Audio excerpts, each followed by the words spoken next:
What advice would you give to dental professionals trying to stand out in a crowded industry? I think most people would think that the answer would be some sort of fancy office, some sort of fancy building, some sort of fancy advertising, marketing, Instagram scheme, TikTok scheme. But dare I say, I don't think that that's actually the most legitimate, valid way of standing out. I would have 2 points as far as trying to stand out, and I might be a bit old school, but that's just me. Number one, if you really want to stand out, instead of thinking of dentistry as a competition to where either one, you're trying to one up the guy next to you, or worse yet, which I hope none of you guys are doing this, trying to build yourself up by putting down the guy or gal next to you.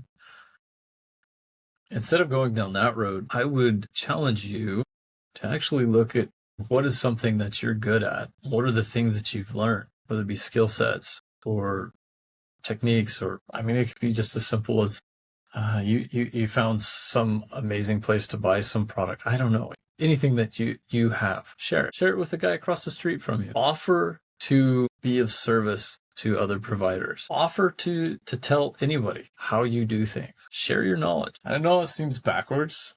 It's like when I hear competing, it just seems like, and that means that we're backing off into our own corners and we're trying to figure out how to pull the patients in the middle of the arena over to our sides. And that way they don't go to the other guys. And that way we're the ones who make more money than the other guy. And that's just not the case. There's millions of people in this world, especially here in the United States. And I really don't think that we should see things as a competition.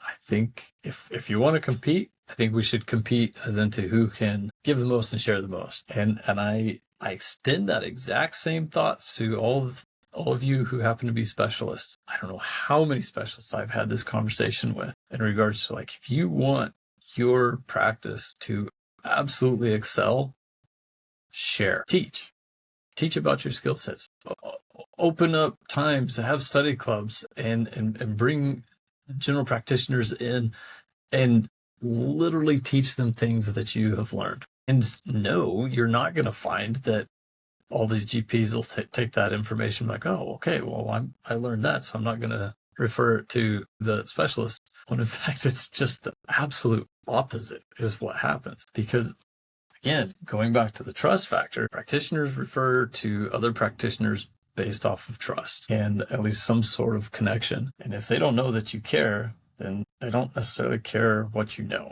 So yeah, so we should share.